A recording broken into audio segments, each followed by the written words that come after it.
Paso al siguiente ponente de la tarde, al doctor Guillermo Ramis Vidal, que nos va a hablar sobre investigación en trasplante con animales de experimentación. Guillermo es profesor de la Facultad de Veterinaria de la Universidad de Murcia y trabaja con nosotros en la línea de investigación en trasplante desde hace muchísimos años. Antes que nada, quería decir al respecto del marcapasos central, del cual yo no voy a hablar, aunque Laura haya dicho que sí, que la doctora Martina Alarcón ha sido muy modesta porque ella ahora mismo tiene un proyecto nacional precisamente para estudiar el marcapasos central y cómo se coordina con el órgano después del trasplante. Así que os puedo asegurar que en los próximos años veréis resultados muy interesantes en su boca o en la mía o en la de alguien de nuestro equipo de investigación. Os lo aseguro. Esto espero, que significará que hemos ayudado a muchas personas. Sí, señor. Bueno, muchísimas gracias, como siempre, por la invitación. Ya no recuerdo cuántos años llevo participando en este curso, pero la verdad es que me sigue provocando muchísimo. Y yo cambiamos completamente de registro. Os aseguro que no os voy a sacar las emociones como ha hecho Laura. Es una verdadera maestra en eso. Y os voy a hablar de cosas mucho más terrenales, sobre todo investigación de trasplante en modelo animal. Y sobre todo voy a hablar de senotrasplante, porque es probablemente el culmen de la investigación en trasplantes utilizando animales. ¿De acuerdo? Bueno, ¿por qué intentar algo tan difícil técnicamente? Pues bueno, ya sabéis que quien me conoce, pues yo llevo a gala y con orgullo ser español, me siento muy español. Cuando quiero que se me inflame la españolidad y el orgullo de ser español, pues abro el telediario, la sección de deportes, lo ganamos. Cosas tan siniestras como el bádminton o el patinaje artístico masculino, que no habíamos oído hablar de ellos nunca, pues también lo ganamos. Y también tenemos campeones y campeonas del mundo. Bueno, esto realmente es una broma y es una broma que me gusta hacer para introducir de verdad cuál es mi motivo de orgullo de ser español, y es este. Tenemos la mayor tasa de donación del mundo y tenemos la mayor tasa de donación del mundo desde hace 27 años consecutivos. Evidentemente, aparte de nuestra propia idiosincrasia, que puede hacernos pensar que somos la gente más altruista del mundo, esto es responsabilidad de la Organización Nacional de Trasplantes, que sí probablemente no, seguro, es la más avanzada del mundo y con la organización y estructura más potente, eficiente y optimizada de todas las que tenemos en nuestro entorno, sin ningún tipo de duda. Esta es la buena noticia, hay una mala. La mala es que hay una lista de espera. Debo decir que hago un poco de trampa y utilizo los datos del 2012, porque es verdad que en nuestro país la lista de espera ha ido reduciéndose. No ha desaparecido en absoluto, pero se ha ido reduciendo bastante con los años. Por eso me he quedado con la del 2012, que es muy efectiva y que se ve un salto bastante evidente entre los trasplantes prescritos y los trasplantes realizados. La peor de todas es esta. Aunque dentro de esta pésima noticia, incluso también hay buenas noticias en España. La peor es que, por ejemplo, en el año 2015 casi 100 personas se murieron esperando un hígado. La buena es que 4 años después ese número de fallecidos se ha reducido a 47 por año. Pero sigue siendo una noticia nefasta que en el país con mayor tasa de donación del mundo, 47 personas se mueran en la lista de espera esperando un trasplante hepático. ¿De acuerdo? Bueno, pues vamos a ello. Una de las soluciones, ¿cuál puede ser? Senotrasplante. Para empezar y definirlo muy brevemente para quien no esté familiarizado con el término, cuando hablamos de un trasplante entre individuos de la misma especie, hablamos de un alotrasplante, que sería el que se realiza habitualmente en la práctica clínica de nuestros hospitales, y cuando hablamos de un trasplante donde donante y receptor no son de la misma especie, estaríamos hablando de un senotrasplante. ¿De acuerdo? Bueno, es una idea realmente nueva. Bueno, nueva como la humanidad. No sé si sabéis, la mayoría de vosotros, a cuánto se remonta el primer Homo sapiens, pero el primer Homo sapiens como tal se remonta a hace 200.000 años y el primer Homo sapiens con comportamiento Homo sapiens se remonta a 166.000 años. Pues fijaros, hace 20.000 años ya se hacían representaciones de seres humanos con partes de otras especies. Sagas nórdicas, leyendas y mitos griegos, que hablar de todos los dioses, de todo el panteón egipcio y, sobre todo, fijaros, la primera representación de verdad de un senotrasplante es esta, y es mitología hindú. Ya sabéis que Parvati y Shiva, que son los dioses de la guerra y la diosa del amor, se casan y tienen un hijo que es Ganesha. Pero, ojo, Shiva el destructor se va con su ejército a hacer la guerra sin saber que ha dejado embarazada a Parvati. Cuando vuelve 15 años después, el hombre se toma su tiempo, pues Parvati se ha ido a tomar su baño diario y deja a su hijo Ganesha y le dice: no dejes que nadie entre en la casa mientras yo estoy en el baño. Así que un mocetón de 15 años, en el momento en que llega Shiva el destructor a su casa, pretende cerrarle la puerta en las narices. ¿Qué hace Shiva? Es el destructor, le arranca la cabeza y la tira a la jungla. Vale. Joder, cuando sale Parvati del baño le dice lo que ha hecho y Shiva manda a su ejército a buscar la cabeza y como no la encuentra, promete ponerle la cabeza del primer ser vivo que encuentre en la jungla. Y se encuentra un elefante. Así que ya sabéis por qué Ganesha tiene cabeza de elefante. Perdió su cabeza y se la sustituyeron por el equivalente en otra especie. Es un senotrasplante con todas las palabras y con todos los eventos relacionados con un senotrasplante. ¿De acuerdo? Bueno, fijaros, pese a que la mayoría de los experimentos en senotrasplante, ojo, se hacen en modelos pequeños, rata-ratón, rata-cobaya, ratón-cobaya. Hoy vamos a hablar de los modelos grandes, porque no os olvidéis de una cosa, la ONT no nos permite hacer absolutamente nada de senotrasplante en práctica preclínica hasta que no tengamos 6 meses de supervivencia en un modelo primate. Nos obliga a trabajar con primates, ¿de acuerdo? Pero ahora yo pregunto, ¿cuáles van a ser los mejores donantes, os parece, para senotrasplante, para ponerle un órgano a un humano? ¿Los cerdos o los monos? Y Laura va a lanzar ahora una votación para que, por favor, votéis y así yo me haga una idea de qué es lo que creéis cada uno. Votad, por favor. Vais a tener varias opciones, que va a ser primate no humano el viejo mundo, cerdos sin modificaciones, cerdos genéticamente modificados o primates no humanos genéticamente modificados. Por favor. Es muy interesante ver cómo ha quedado la cosa. Muy, muy interesante. Es interesante ver que hay un 24% de personas que piensan que los primates, modificados o no, pueden ser buenos donantes. Y es bastante interesante ver cómo pues, casi el 70% restante está convencida de que van a ser los cerdos, con o sin modificación. Bueno, interesante. Y vamos a explorar un poco cuáles van a ser las posibilidades que tenemos. ¿De acuerdo? Fijaros, realmente hoy estamos plenamente convencidos de que los donantes ideales no van a ser en absoluto los primates. ¿Por qué? A principios del siglo XX se creía que sí, pero los primates tienen una serie de inconvenientes inherentes, que son poblaciones muy escasas. De hecho, los 3 primates más cercanos al ser humano están en grave peligro de extinción y obviamente hay un conflicto social ético para usarlos como fuentes de órganos. Tiene una capacidad de crecimiento muy limitada, prácticamente igual a la del ser humano. Por lo tanto, tener animales que puedan ser potenciales donantes lleva mucho tiempo. Se reproducen de una forma dificultosa en cautividad. Hasta el 4.º escalón filogenético, que es el babuino, no tenemos una buena reproducción en cautividad. Del babuino en adelante no hay ningún problema, pero en las más cercanas al humano esto no ocurre. Y sobre todo hay 2 inconvenientes muy graves. El primero son los virus que pueden portar. No os olvidéis que el ser humano está en el orden primates y el salto de virus entre individuos, entre especies de un mismo orden, son relativamente fáciles. Entonces, imaginaros dónde puede acabar esto y estamos viviendo un momento en el mundo en el que estamos muy sensibilizados con los virus, pero imaginaros dónde podría acabar esto si a un ser humano, al que luego vamos a inmunosuprimir, le metemos un órgano que porte un herpesvirus o un retrovirus. La acomodación al humano podría ser bastante fácil. Y el otro gran inconveniente es que esa cercanía filogenética que le suponemos que va a evitar el rechazo inmunológico no es verdad. Vamos a seguir teniendo un rechazo inmunológico, por lo tanto, la cercanía no nos da ninguna ventaja añadida. ¿Por qué sabemos hoy que los cerdos genéticamente modificados van a ser los donantes ideales?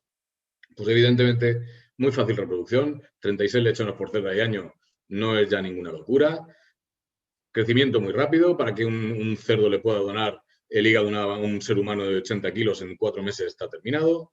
El riesgo de infecciones cruzadas es menor. Es verdad que hay zoonosis, hay virus y bacterias que pueden saltar del humano al cerdo y del cerdo al humano, pero los conocemos bastante bien y además la tecnología del diagnóstico está muy desarrollada en el porcino. No os olvidéis que es la carne más consumida del mundo, por lo tanto, todo lo que gira alrededor del porcino está técnicamente bastante desarrollado, ¿vale? Además, hacemos reproducción asistida hace muchas décadas. Para que os hagáis una idea, el 98% de las cerdas de España están en inseminación artificial, ya no hay monta natural. Y está muy desarrollada la tecnología de la modificación genética. Esto es otra cosa importante. Y sobre todo, no debería de generar ningún conflicto social, ya que en el mundo matamos cada día 3.300.000 cerdos para consumo. Por tanto, no debería haber un conflicto social ético importante para usar cerdos como donantes de órganos. ¿De acuerdo? Grave inconveniente desde el punto de vista inmunológico. Fijaros, si estas tres son los azúcares de los grupos sanguíneos ABO, que tenemos los primates del viejo mundo y los humanos, este que hay aquí, no lo tenemos nosotros y sí lo tienen los cerdos y los primates del nuevo mundo, los monos americanos. ¿Por qué? Pues porque es una evolución. ¿De acuerdo? Este antígeno es tan simple que está en la mayoría de las paredes bacterianas y, por tanto, nosotros generamos anticuerpos en los primeros días de nuestra vida solo por el contacto que tenemos con la flora, con la microbiota que tenemos en nuestro intestino. Por lo tanto, cuando luego recibamos un órgano que tenga este antígeno, estaremos sensibilizados frente a él y lo destruiremos muy fácilmente. Fijaros hasta qué punto esto es un hígado de cerdo no modificado genéticamente con esos azúcares en la superficie del endotelio metido en un mono, esto es pues 24 horas después de haber hecho el trasplante. El órgano está completamente destruido. El sistema inmune es muy destructivo cuando encuentra algo que no conoce y que cree que debe de destruir, ¿vale? Y esto es un corazón de cerdo genéticamente no modificado puesto en un macaco a las 24 horas del trasplante. Veis que está completamente destruido y que ese órgano no puede funcionar de ninguna manera. Por tanto, ya hemos clarificado. Vamos a hablar de cerdos transgénicos, cerdos genéticamente modificados. Hoy sabemos perfectamente que la mayoría de los eventos relacionados con los rechazos inmunológicos, al menos los inmediatos después del trasplante, los podemos controlar induciendo modificaciones genéticas del donante. Si veis, de este lado sería lo que podemos evitar con tratamiento del receptor y lo que podemos evitar con modificaciones genéticas del donante. Y como veis, por ejemplo, el rechazo hiperagudo, ese que habíamos visto en ese hígado y en ese corazón, lo podemos evitar prácticamente en su totalidad mediante modificaciones genéticas. O las alteraciones de la coagulación, hablo por ejemplo del hígado, no os olvidéis que en el hígado se sintetizan todos los factores de la coagulación. O la respuesta innata, el inmune innata, o la respuesta mediada por células, o las incompatibilidades funcionales asociadas con el hecho de que sean distintas especies. Todo esto podríamos modificarlo genéticamente. ¿De acuerdo? ¿Cuáles son los que más hemos utilizado? Por ejemplo, el grupo de senotrasplante de la Universidad de Murcia, al cual Laura y yo pertenecemos. Desde 1998, esto suena ya a batallita cebolleta, pero es que es verdad, llevamos muchos años trabajando en esto. Tenemos una serie de 18 senotrasplantes en modelo cerdo babuino y los cerdos que nosotros utilizábamos eran cerdos con una modificación para proteínas reguladoras de complemento humano. Es decir, tenían transgenes de proteínas reguladoras de complemento humano. Porque esa destrucción del rechazo hiperagudo que hemos visto hace 3 diapositivas es el producto de la activación del complemento, la forma más simple de acción inmune, pero una de las más destructivas. Bueno, pues si nosotros metemos proteínas humanas que controlen el complemento humano, pues tendremos una atenuación de esa acción del complemento frente al injerto. ¿De acuerdo? La segunda estrategia más utilizada hoy en día, bueno, quizá está ya adelantada a las proteínas reguladoras, pero luego veréis que no, que en realidad se combinan, va a ser la eliminación de ese antígeno que decíamos que era ese azúcar tan simple que está en las membranas, en las paredes bacterianas, que es el alfa-gal, se llama ese antígeno, ¿vale?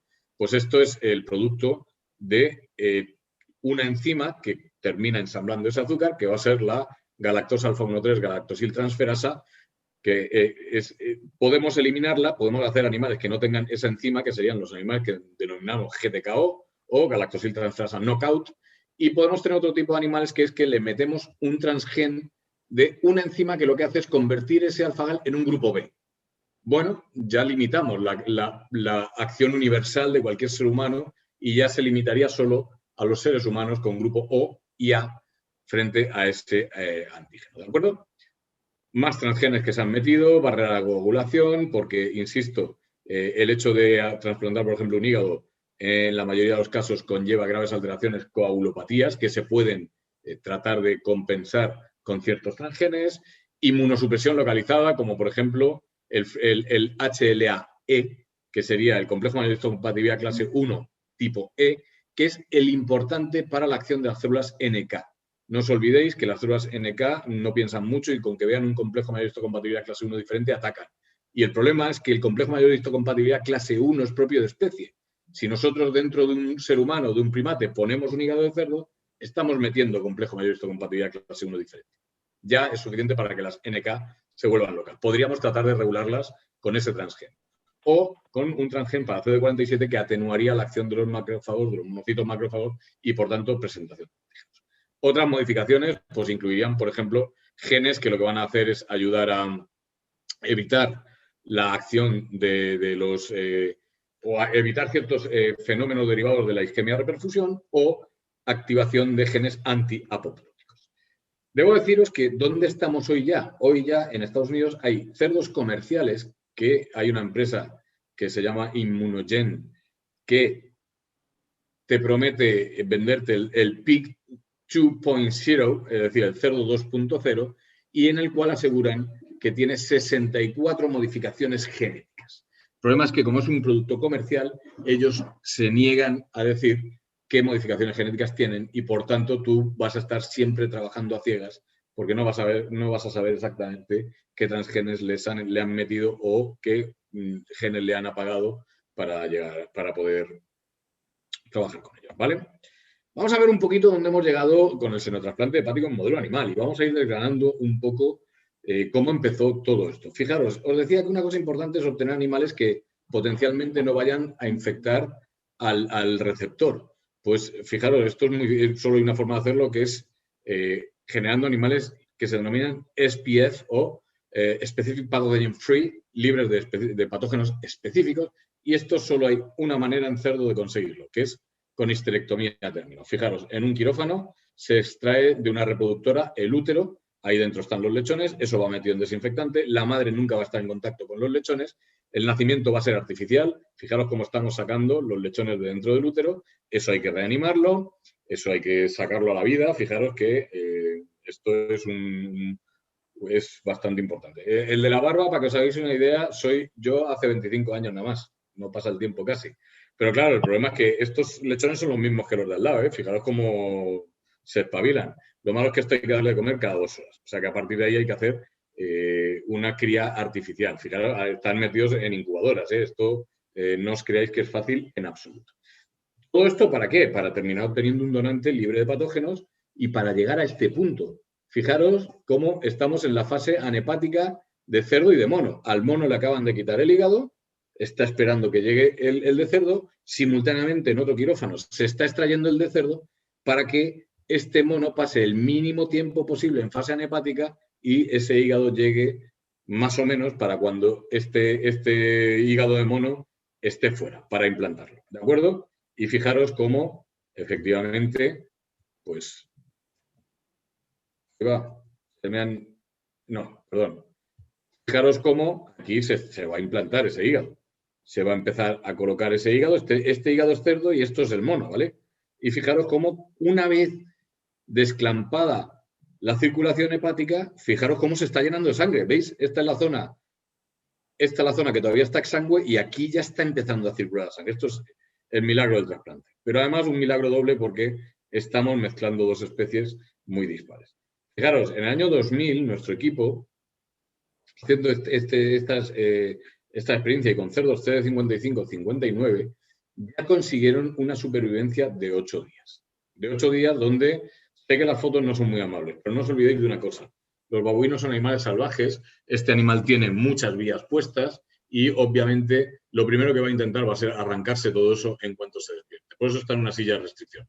Este es Silco que vivió 8 días y este es Silco el día 7. Fijaos, aunque parezca que no, Silco está comiendo de forma espontánea, es decir, que el animal mejoró bastante hasta el último momento. Y este facultativo de aquí es el doctor Ramírez, que ha sido coordinador de trasplantes hasta hace muy poquito y que es el jefe del servicio de cirugía. Fijaros a qué nos dedicamos ya en el año 98-99. Bueno, evidencias de que funciona, de que un hígado de mono, de cerdo transgénico en un mono funciona, las tenemos y las tenemos bastante claras. Fijaros, esto sería un cerdo control esto sería un cerdo transgénico. Fijaros como aquí el rechazo es hiperagudo, hay una destrucción total del tejido, y esto es 8 días después, esto es 24 horas después, esto es 8 días después. Fijaros cómo aquí se preserva la estructura del órgano, no hay evidencias de que se haya producido agregación de los elementos del complemento, como sí ocurre en el animal control, que no tiene ninguna regulación del complemento, y bueno, esto es lo que expresa el animal transgénico, que es ese transgen de esa proteína humana, que no había ninguna evidencia en el cerdo control, ¿vale? Y fijaros cómo en el cerdo control en menos de 2 horas se han consumido todos los elementos relacionados con el rechazo hiperagudo, mientras que en los cerdos transgénicos no se produce esta caída e incluso 8 horas después sigue habiendo elementos. Sobre todo algo muy interesante, ¿funciona el hígado? Esto es una pregunta, vale que no se rechace, pero ¿llega a producir elementos necesarios para la vida? Pues sí, y fijaros en esa analítica son los elementos relacionados con la coagulación. Fijaros como, por ejemplo, el tiempo parcial de protrombina, es decir, la capacidad de coagulación prácticamente se va al infinito. Los animales de control no tienen ninguna capacidad de coagulación porque una vez agotados los elementos de la coagulación circulantes no se están produciendo. Y fijaros cómo en los cerdos transgénicos se recuperan tanto la protrombina como el fibrinógeno. Y fijaros, el fibrinógeno, la protrombina se van a unas cantidades increíblemente grandes. ¿Sabéis por qué? Porque el cerdo produce 6 veces más fibrinógeno que cualquier primate.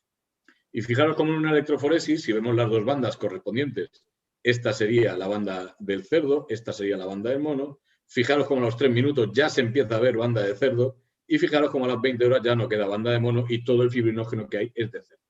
Es decir, que el hígado arranca y el hígado funciona. Y el hígado empieza a andar y puede hacer sus funciones, ¿eh? No os olvidéis, trasplantar un riñón. El riñón es un elemento muy sencillo, filtra en gradiente de presión y sintetiza dos proteínas. El corazón es un elemento muy sencillo, mueve fluidos por acción mecánica y sintetiza 2 proteínas, pero el hígado sintetiza más de 2.500 proteínas. Es extremadamente complejo y ese es el motivo por el que realmente no tiene un sustituto artificial como sí ocurre, por ejemplo, con el corazón o con los riñones. ¿De acuerdo? Más cosas que hemos encontrado. Pues hemos encontrado que, por ejemplo, en el suero de los cerdos senotrasplantados hay anticuerpos en los monos senotrasplantados hay anticuerpos de cerdo. Fijaros, IgG e IgM de cerdo. Y algo que nos preguntábamos era si estos son sintetizadas por la fracción inmune que se ha quedado en el hígado o es que realmente el hígado lleva una gran cantidad de IgGs e IgMs que se movilizan a la circulación del primate. Y la respuesta es más bien lo segundo. ¿Por qué? Porque también hemos visto esos IgGs e IgM en cerdos que nunca han tenido, en monos que nunca han tenido un hígado dentro, sino que lo que hicimos fue pasar su sangre por un hígado de cerdo. Bueno, esto es una técnica que se utiliza para eliminar los anticuerpos anti-alfa-gal. Pues este mono, este caso que es Lulú, también tenía grandes cantidades de IgGs y nunca llegó a tener puesto un hígado ni con fracción celular de cerdo dentro de ella. ¿De acuerdo? ¿Dónde estamos? Pues fijaros, hablábamos de datos del año 2000, año 2010. ¿Dónde llega el equipo norteamericano del centro STARS? A 7 días de supervivencia. 10 años después no se había avanzado absolutamente nada. Seguía estando en la supervivencia máxima en 7-8 días, seguía habiendo coagulopatías de todo tipo, sobre todo una trombocitopenia muy grave que termina haciendo que los animales trasplantados, senotrasplantados de hígado, en aquella época, pues muchas veces se nos murieran por una coagulopatía. La pregunta es, ¿dónde creéis que hemos llegado en senotrasplante hepático? Y Laura os va a lanzar una segunda votación porque me gustaría saber si tenéis una cierta idea de por dónde andamos ahora mismo. A ver. Venga, tenéis 20 días, 28 días, 70 días y 6 meses. Votad, por favor. Pues la opción más votada ha sido 70 días. Me encanta ver que sois verdaderamente optimistas, pero la opción ganadora es 28 días. Ahí estamos. Fijaros, os voy a presentar los resultados de un estudio. A ver. Publicado en el año 2018, donde ya se llegaba a 25 días. ¿Vale? El siguiente salto desde los 7 días ya se va a 25 días. Bueno, es una buena noticia. ¿Qué ocurría o qué hicieron esta gente para conseguir esa supervivencia? Pues cambiaron cosas que a nosotros no se nos habían ocurrido. Primero, descubrieron, por ejemplo, que los cerdos portadores de citomegalovirus tipo 2, que es un citomegalovirus del cerdo que no afecta en absoluto al humano, era muy importante para la supervivencia del injerto. Mejoraron notablemente la inmunosupresión y para evitar la trombocitopenia lo que hicieron fue meter eritropoyetina recombinante. ¿Por qué? Porque se dieron cuenta que efectivamente pues esta trombocitopenia era un resultado de que la eritropoyetina que secretaba el primate no era capaz de estimular, la eritropoyetina que secretaba el hígado no es capaz de estimular la médula ósea del primate. Y esto hace que no se produzcan plaquetas y, por tanto, se produzca el uso de estas plaquetas y la no reedición de ellas. ¿De acuerdo? Bueno, este mismo equipo ha ampliado en 3 días más. Pero, aunque parezca poco, y para que podamos tener un buen marco de comparación, debo deciros que ya hay primates con islotes pancreáticos durante más de 3 años, ya hay primates con corazón durante más de 6 meses, ya hay primates con riñón de cerdo durante más de 9 meses. Parece muy poco lo del hígado, pero realmente nuestro sueño y el de todos los equipos que están trabajando en el mundo no es hacer un trasplante permanente de hígado, que sabemos que es extremadamente complicado. Porque aquí sí que va a haber una disfunción funcional de una manera o de otra en 2.500 moléculas. Es imposible que no lo haya. Nuestro sueño es hacer un trasplante puente. Fijaros, alguien que entra con una hepatitis, una hepatosis fulminante terminal, se muere en 24-48 horas. Entra en código 0 y se muere, sí o sí. Por lo tanto, nuestro sueño es poder tener donantes porcinos para mantener vivo a ese receptor hasta el momento en que se le encuentre en el horizonte de 3-5 días el hígado adecuado para él. ¿De acuerdo? Así que 28 días hoy, en este aspecto, ya es un éxito bastante notable para el senotrasplante hepático. Otra cosa es que nos vayan a dejar a nadie en el mundo hacer una prueba preclínica con esta supervivencia. Pero si realmente nuestro planteamiento va a ser mantener vivo al receptor, sí es un planteamiento bastante adecuado. ¿De acuerdo? Bueno, vamos a explorar nuevas estrategias, porque hasta ahora hemos hablado de hacer modificaciones genéticas, que podría parecer muy complejo.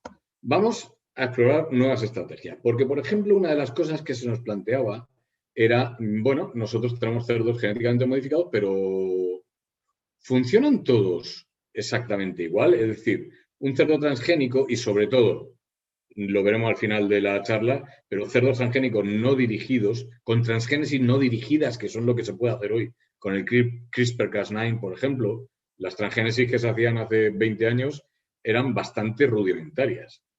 Y bueno, pues el transgen podía caer en un sitio que se expresara o no, o podía partir un gen esencial para la vida y por tanto esos embriones nunca llegaban a ver la luz, o podían caer en medio de un gen con una secuencia represora muy potente y no se llegaban a expresar nunca, o, bueno, eran siempre muchas incógnitas.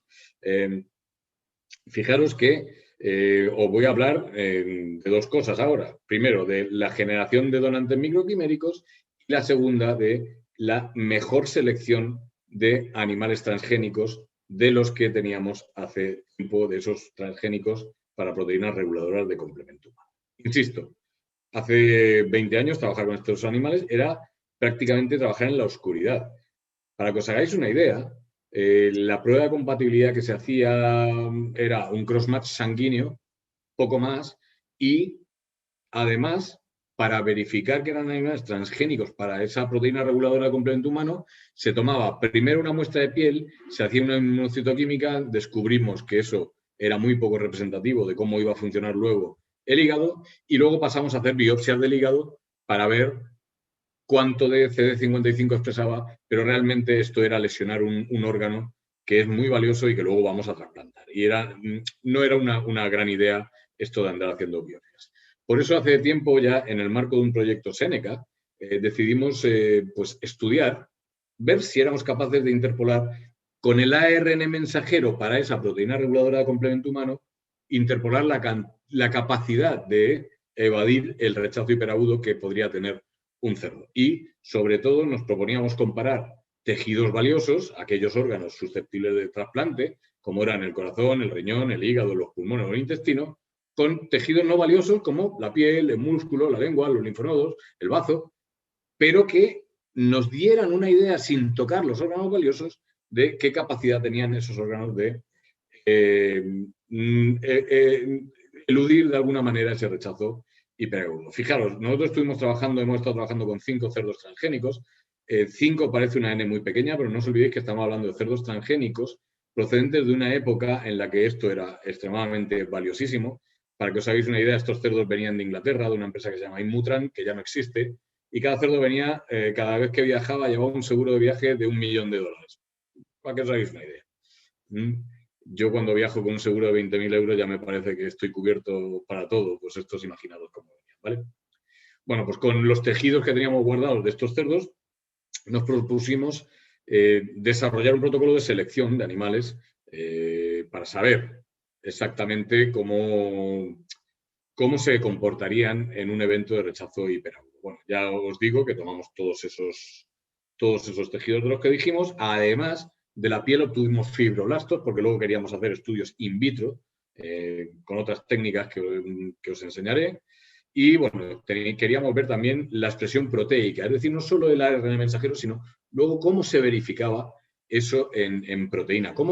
¿Qué cantidad de ARN se convertía luego en proteína? Porque ya sabéis que una cosa es que se traduzca, que se transcriba el ADN a ARN, pero luego puede ser que este ARN no se traduzca a proteína. Es lo que se denominan mecanismos posttranscripcionales, ¿vale? Que aunque se haya producido el ARN, pues no se llega a producir la proteína. Pues fijaros qué cosas más interesantes descubrimos. Primero, con respecto a ARN mensajero, no os olvidéis que esto es proteína reguladora de complemento, es decir, va a tener que proteger los tejidos de la acción del complemento. Lo primero que descubrimos fue algo muy interesante, que es que los cerdos transgénicos se comportaban igual que los humanos, pero más. Me explico. Expresaban más o menos igual de cantidad en los tejidos, aquellos tejidos que más expresaban eran los que también expresaban más en el humano, pero los cerdos incluso tenían más cantidad de ARN mensajero del que existían en los atlas de expresión para estas proteínas en el humano. Y obviamente, ¿cuáles eran los tejidos que más ARN tenían? Pues aquellos que están inmersos en el complemento. Si recordáis, el complemento son 30 fracciones proteicas circulando en la sangre, pues los elementos de la sangre, es decir, la sangre completa o las células mononucleares aisladas, eran los que más expresan este ARN porque se tienen que estar protegiendo continuamente de la acción del complemento. ¿De acuerdo? Y luego, pues en los tejidos valiosos, pulmón e hígado, eran aquellos que más tenían, que son los órganos más irrigados, entre comillas, porque ahora me vais a decir que el corazón qué, pero luego vais a ver qué listo es el corazón. Y luego veíamos también que en los tejidos no valiosos, pues por ejemplo el linfonodo, que está en medio de una de las circulaciones, que es la linfática, pues también expresaba grandes cantidades. El bazo muy irrigado, la cava también, bueno, en fin, teníamos una variedad de expresión. Pero cuando veíamos proteína, descubrimos 2 cosas muy interesantes. Bueno, esto también lo vimos en el ARN, pero en proteína ya se hizo evidente totalmente. Uno de los cerdos que teníamos era un gran expresador. Expresaba mucho ARN y mucha proteína. Mientras que los demás, en algunos tejidos, incluso expresaban ARN, pero no proteína. Efectivamente, había algún mecanismo post-transcripcional que hacía que no se llegara a concretar la proteína. Desde luego, nuestra cerdita 2 era la campeona del mundo y a mucha diferencia. ¿Qué aprendimos del corazón? Fijaros una cosa muy interesante. El corazón, esto, cuanto más oscura es la mancha, más proteína hay, esto en Western blot, pues fijaros cómo el corazón tiene las manchas muy oscuras, es decir, tiene mucha cantidad de proteína, y sin embargo, cuando vamos a ver la cantidad de ARN, ni de lejos es el tejido con más. Por ejemplo, el intestino está por delante y prácticamente no tiene proteína. El pulmón está muy por delante y prácticamente no tiene proteína. De hecho, tiene proteína en 3 y en 2 animales no tiene. O el hígado, pues tiene mucho ARN, pero no tiene tanta proteína. ¿Sabéis por qué? Porque el corazón es muy listo. ¿Qué hemos dicho antes?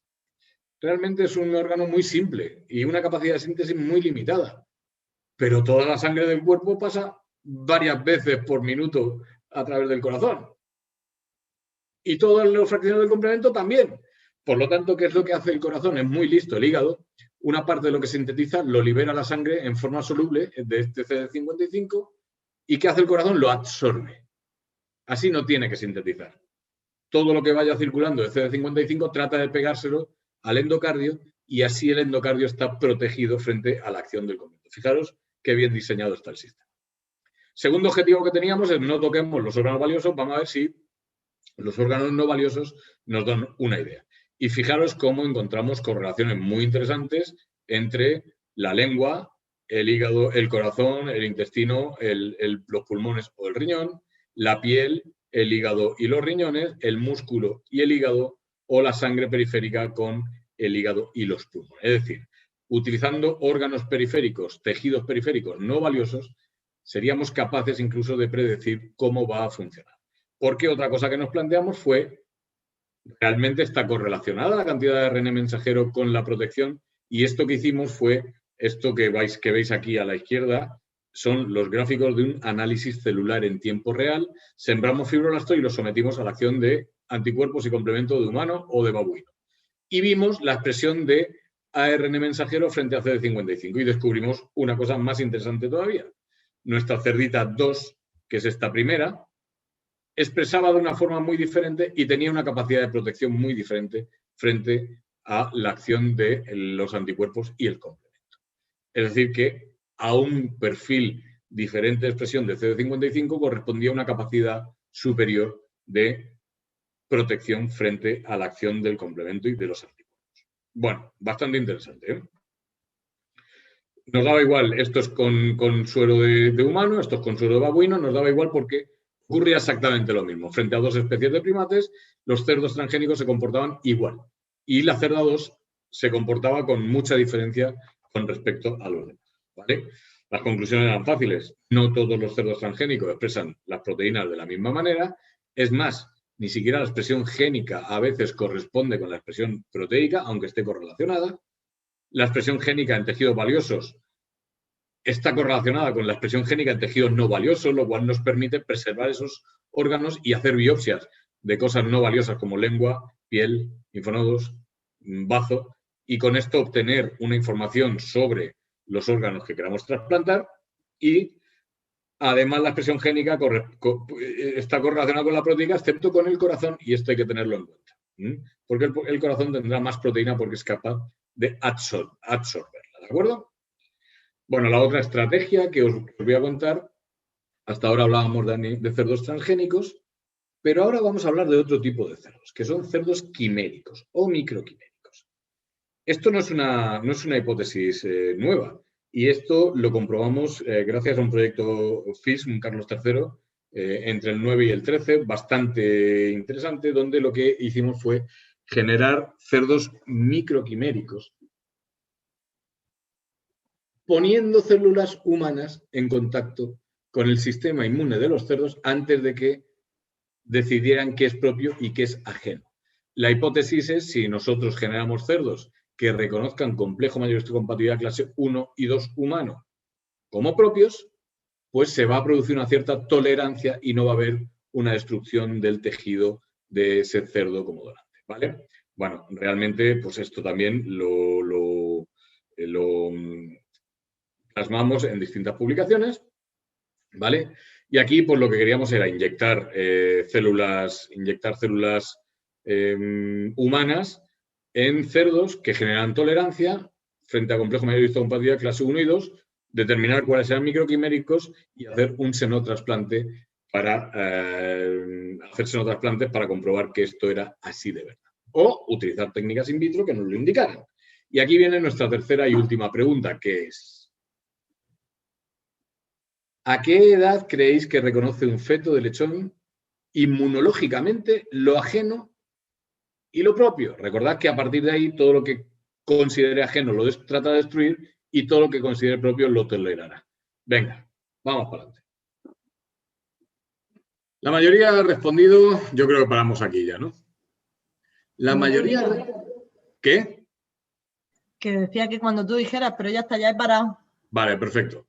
La mayoría ha respondido entre 50 y 75 días de gestación. La segunda opción más votada ha sido 45-50, la tercera 15 días postnatales y la cuarta 75-106 días de gestación. Pues debo decir que ha ganado el 30%, porque un lechón reconoce propio y ajeno entre el día 45 y 50 de gestación.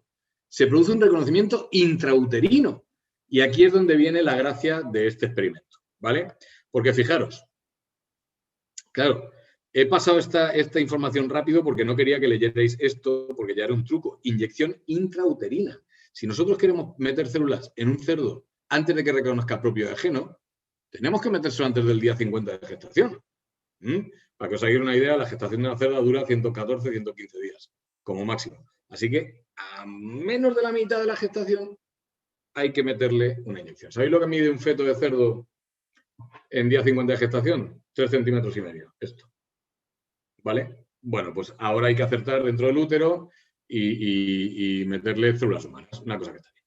Bueno, hicimos un experimento bastante complejo donde utilizamos distintos tipos de células. Otra de nuestras obsesiones era optimizar células, porque no os creéis que es tan fácil obtener humanas. Y sobre todo no queríamos utilizar células embrionarias. ¿Vale? Así que nos planteamos utilizar células de médula ósea o células de cordón umbilical, porque os recuerdo que en el cordón umbilical hay bastantes stems. Pero incluso nos planteamos ni siquiera seleccionar. Podíamos seleccionar la stems, pero nos planteamos que uno de los tipos de células que queríamos utilizar eran mononucleares totales de célula de cordón umbilical. ¿Vale? Fijaros cómo tratábamos ahí de hacer una optimización de los recursos que teníamos. Hicimos 15 inyecciones.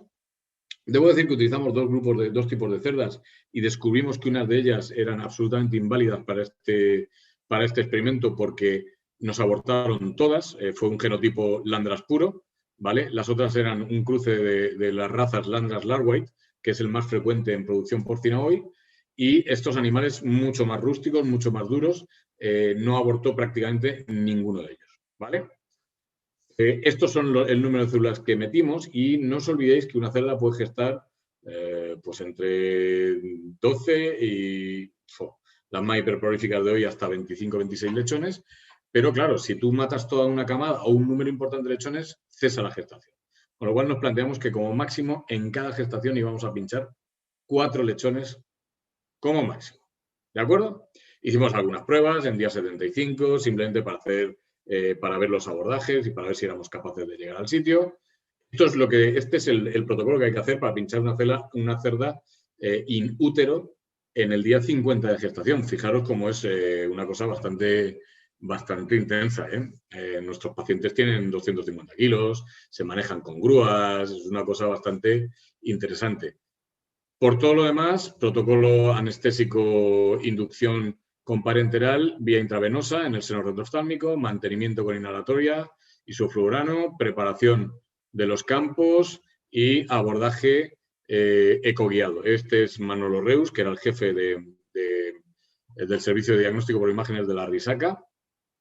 Os podéis imaginar que está jubilado ya, pero tenía una experiencia con inyección ecoguiada algo disparatado. Y esto es como se le mete una aguja de 17 centímetros, 20 Gs, a una cerda hasta llegar a uno de los lechones y inyectarle 1 mililitro conteniendo células humanas y contraste sonográfico.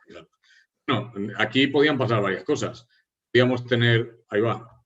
Bueno, estos vídeos no funcionan, pero... Un segundo. Que mi presentación se ha vuelto loca. Ahora, bueno, aquí podían ocurrir dos cosas. Fijaros, esto es una ecografía, esto es el feto en un corte transversal y fijaros cómo hay una mancha ecogénica en la zona, en el área hepática. Eso es que ha entrado en el sitio, ¿vale? Y fijaros cómo esto es lo mismo, un feto en transversal y fijaros cómo la mancha ecogénica se ha ido a través de la vena umbilical. Es decir, se ha escapado de la arteria umbilical, perdón, se ha escapado del feto porque no hemos atinado. Hemos atinado a meterlo en la circulación reversa hacia la placenta y, por tanto, eso no ha entrado en el feto, ¿vale?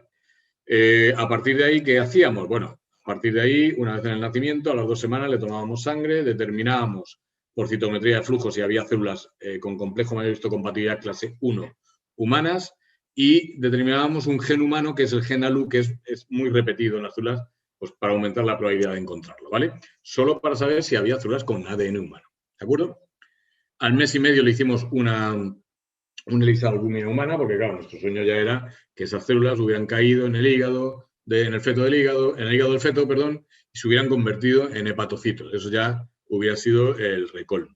Y a los 2 meses volvimos a hacer una citometría de flujo y, bueno, aquellos que dieron negativo se sacrificaron, aquellos que dieron positivo se dejaron otros 2 meses de vida, se sacrificaron al final todos y a todos se les hizo GENALU y a esos que habían dado positivo en la primera citometría de flujo se les repitió a los 2 meses. ¿De acuerdo?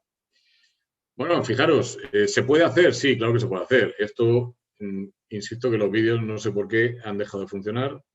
Dice que no se puede reproducir, pero bueno. La visualización ecográfica es bastante fácil. Es bastante fácil si tenemos un ecografista como Manolo Reu, claro.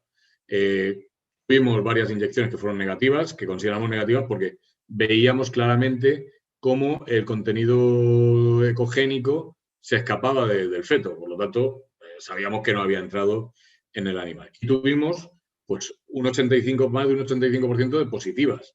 Fijaros como aquí, esto es una secuencia que si funcionara, veríais cómo entra en la cavidad celómica del bicho, se extiende y al final incluso a través de la circulación aórtica se mueve por todo el cuerpo ese contenido ecogénico. Es decir, las células se mueven por todo. ¿De acuerdo? El rendimiento reproductivo que obtuvimos, pues fijaros, abortaron todas las del genotipo que os decía, Landras puro. Sin embargo, las demás, excepto una, no abortó prácticamente ninguna de las que le habíamos metido células. ¿Vale? Descubrimos con mucha satisfacción y con mucho horror que los partos fueron hiperprolíficos, nacieron una cantidad disparatada de lechones, tantos como 14,85 por parto. Fijaros que los datos ese año de la media nacional de España fue de 11,63 nacidos por parto, es decir, animales a los que le habíamos pinchado in útero parieron 4 lechones más.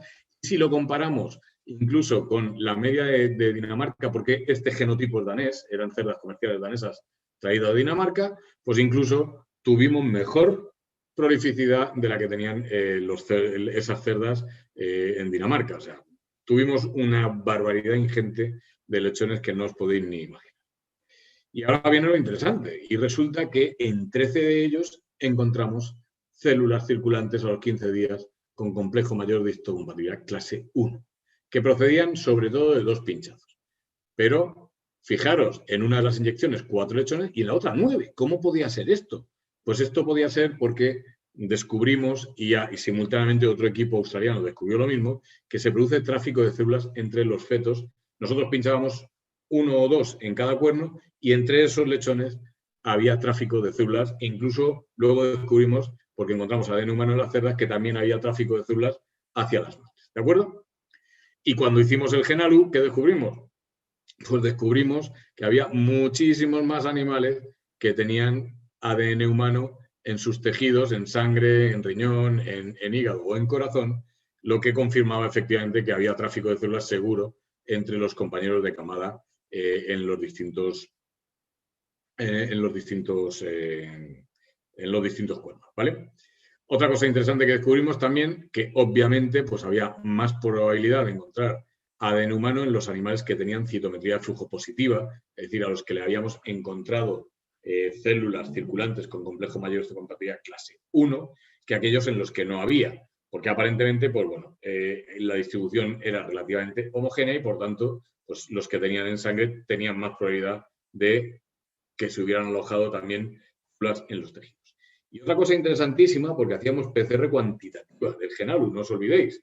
Otra cosa más que interesante es que en los animales que sacrificamos a 4 meses encontramos muchísimo menos cantidad de GENALU que en los que habíamos sacrificado a 2 meses, tuvieran o no tuvieran citometría de flujo positiva. ¿Y esto qué quiere decir? Pues simplemente quiere decir que estas células van siendo eliminadas del cerdo, van desapareciendo y a lo largo del tiempo se van destruyendo por parte del sistema inmune del cerdo. Esto, pues, nos hacía rechazar una de nuestras hipótesis, que era se va a producir quimerismo. Cuando hablamos de quimerismo es que se van a fundir células de cerdo y células humanas, y es muy posible que en este caso no ocurriera eso nunca, que no llegara a haber quimerismo, sino que lo que teníamos era células humanas y que, por tanto, fueron siendo destruidas sucesivamente por el sistema inmune de los cerdos.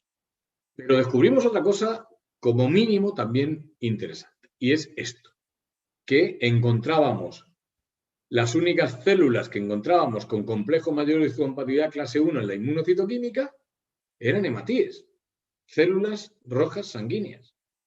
Y esto concordó con otra cosa que habíamos hecho y a la que no le encontrábamos explicación.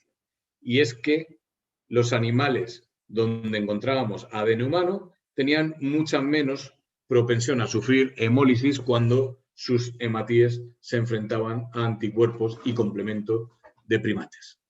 Y mucho menos incluso que aquellos animales que eran cerdos normales y que no se habían sometido a ninguna acción inmunológica. Y que los animales sacrificados a los 4 meses tenían más propensión a sufrir hemólisis que los que se sacrificaron a los 2. Es decir, que estos hematíes iban siendo eliminados. ¿Por qué? Pues porque nuestra teoría es que esas células procedían de stem que se metieron en la médula de los cerdos, estaban dando lugar a hematíes, pero que una vez que se acababan esas células, pues ya no había más hematíes humanos. Es decir, no se producía multiplicación de esas células y como era un número finito de células que habíamos metido, porque otro de nuestros objetivos era utilizar bajos números, no os olvidéis. Era salvar todo lo que pudiéramos de células humanas. Pues se producían estas diferencias de hemólisis. Esto es realmente bastante interesante, ¿vale? No encontramos en ninguno de los tejidos que no fueran hematíes otro tipo de células. Sí es verdad que nosotros además a los 4 meses ya no encontrábamos. En esos años aparece un reporte en el que encontraban células humanas incluso 2 años después de haberlas inyectado en los fetos. Pero ojo, con truco. Lo que hacía el equipo de McCónico era obtener la muestra de sangre de los cerdos, infectaban esa muestra, ese cultivo de sangre, infectaban la sangre con virus Epstein-Barr, el virus de la mononucleosis, ¿vale? ¿Qué hace esto? Hace que se produzca mononucleosis. Las células mononucleares se multiplican en mucho y aquellas células humanas que haya, de una célula se pasará a grandes cantidades de células y, por tanto, era más fácil encontrarlas. Nosotros, seguramente, en nuestros células 4 meses seguía habiendo células humanas, pero ya habían caído por debajo del umbral de detección de las células, de la PCR que nosotros teníamos. Bueno, cosas que aprendimos con este proyecto. Se puede meter células en lechones de 50 días, dependiendo del genotipo, lo soportan mejor o lo soportan peor.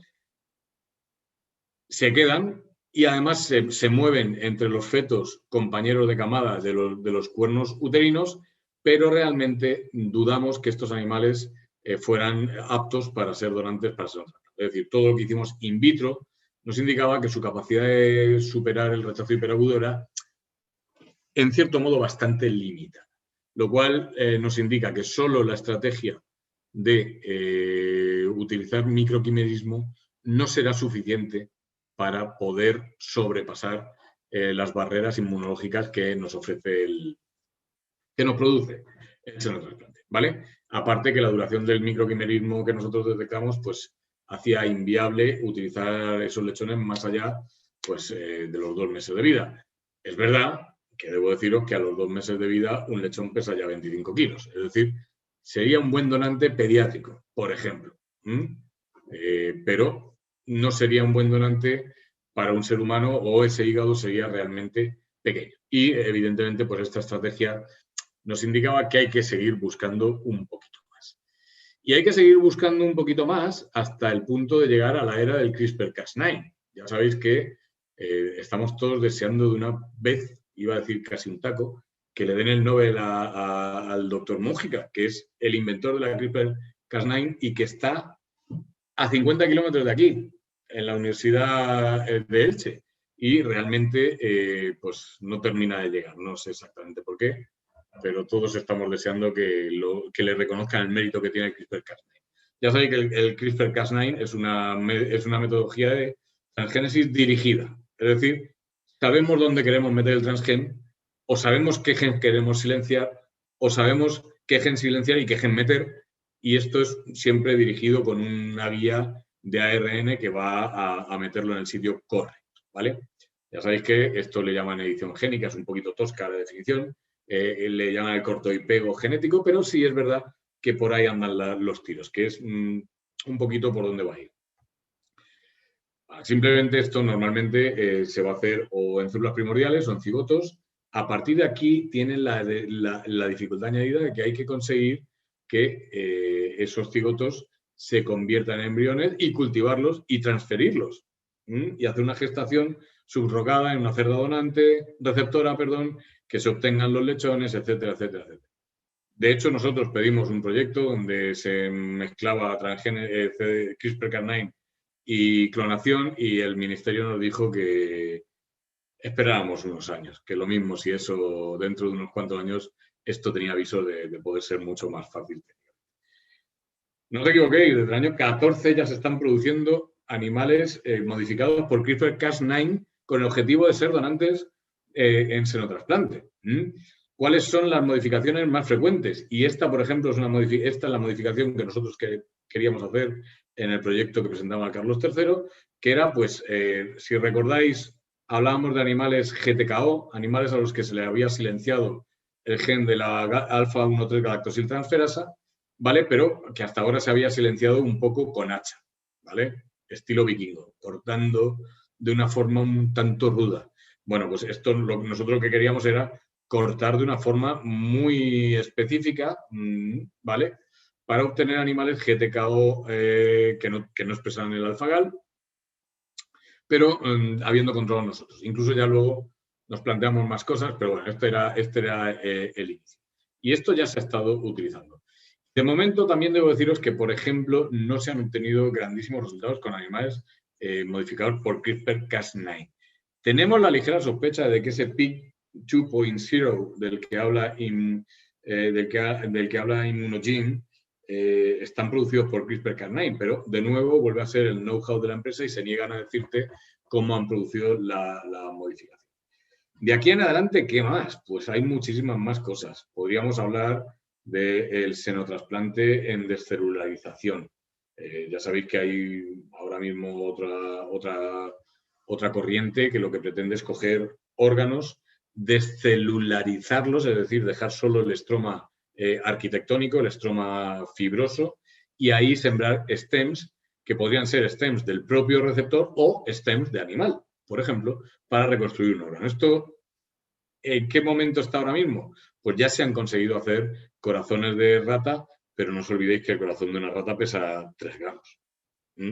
Y nunca han tenido la capacidad efectora de un corazón de verdad. El corazón de un primate pesa 300 gramos. Para llegar ahí hace falta mucho todavía. Estamos en el mundo de la impresión 3D biosintética. También vamos a llegar a eso. Estamos ya explorando muchas posibilidades. Las células madre tienen visos de ir a cargarse el xenotrasplante, pero debo decir que de momento no se lo han cargado y hay bastantes grupos en el mundo que siguen investigando. Voy a terminar con una frase de uno de los padres del xenotrasplante, que es Sir Robert Kahn, que siempre dijo aquello de el xenotrasplante es el futuro y siempre lo será. Pero realmente nosotros, debo decir que, bueno, Laura y yo somos casi que los galos de la aldea. Estamos ahí, nos negamos a que el xenotrasplante en Murcia se muera. Debo decir también que en España ya no hay ningún programa de xenotrasplante hasta donde nosotros sabemos. Nosotros somos los únicos que seguimos publicando cositas de xenotrasplante de todo lo que tenemos hecho, pero os puedo asegurar que antes o después retomaremos la idea porque seguimos teniendo en mente el trasplante puente para mantener vivo el receptor. Debo decir que en España el xenotrasplante se lo está cargando el éxito del allotrasplante y la tasa de donación. Pero, por ejemplo, en países como Alemania, con una tasa de donación de 10 donantes por millón de habitantes, os puedo asegurar que el xenotrasplante sigue siendo un tema verdaderamente candente. Muchísimas gracias por vuestra atención. Espero haberme ajustado el tiempo. Veo que sí, que más o menos me he quedado ahí en la horita. Espero que os haya sido grata y amena la charla y que os hayáis divertido la mitad que yo. Con eso me daría por satisfecho porque yo he disfrutado muchísimo hablando para vosotros. Muchas gracias, Laura. Aquí termino. Muchas gracias, Guillermo, por esta charla tan interesante, tan fuera de los límites de nuestra cotidianeidad, ¿no? Que nos cuente el futuro. Yo aprovecho mientras hablo contigo para animar a los participantes a que hagan preguntas. Por aquí ponen densa, pero muy interesante. Son muchos conceptos. Sí, no os olvidéis que he resumido como 25 años de investigación en una hora. Esto es tela, ¿eh? Sí, durante estas tardes anteriores se ha nombrado el futuro de las células madre, ¿no? De la ingeniería 3D para crear corazones artificiales o otro tipo de órganos.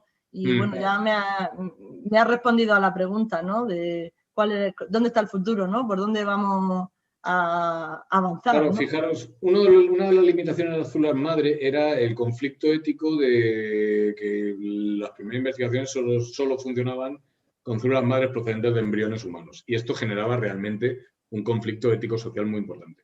Pero de que aprendimos a utilizar las STEM IPS, es decir, las revertidas, que de un fibroblasto de un adulto nosotros somos capaces de revertirlo a una célula STEM, pues esto realmente pasó a la historia y ya se está investigando muy ampliamente con células madre. Incluso los japoneses ya han sido capaces de generar pseudohígados, organoides, donde ya se genera un estroma hepático, se genera la red vascular, se genera incluso el estroma fibroso. Es decir, esto está avanzando muchísimo. Sí, la verdad es que a mí a veces me apena un poco toda la ciencia que hay en un lado de la región, por ejemplo, que no le llegue a la sociedad y que mucha gente no sepa pues, a lo que se dedican los investigadores de la universidad, del CEBAS, de la UPCT, del IMIT, en fin, hay grupos bueno, muy para eso estamos también, para tratar de divulgar. Mercedes Jiménez, me has calado a la primera. Me entusiasma, no, me vuelve loco este tema. Este es mi vídeo privado. Y esto lo sabe cualquiera que me conozca desde hace 3 minutos. Cada vez que puedo hablo de senotrasplante porque os aseguro que es algo que me fascina. ¿Sabéis una de las cosas que más me fascina? La calidad y el tipo de equipos que trabajan en senotrasplante. En un senotrasplante nos juntamos médicos, enfermeros, enfermeras, veterinarios, veterinarias, anestesistas, intensivistas, hematólogos, inmunólogos. Os podéis imaginar, es fascinante la cantidad de conocimiento y de habilidad técnica que se junta en un solo.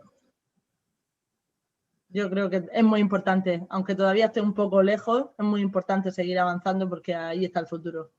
Sí. Bueno, veo que no hay ninguna pregunta.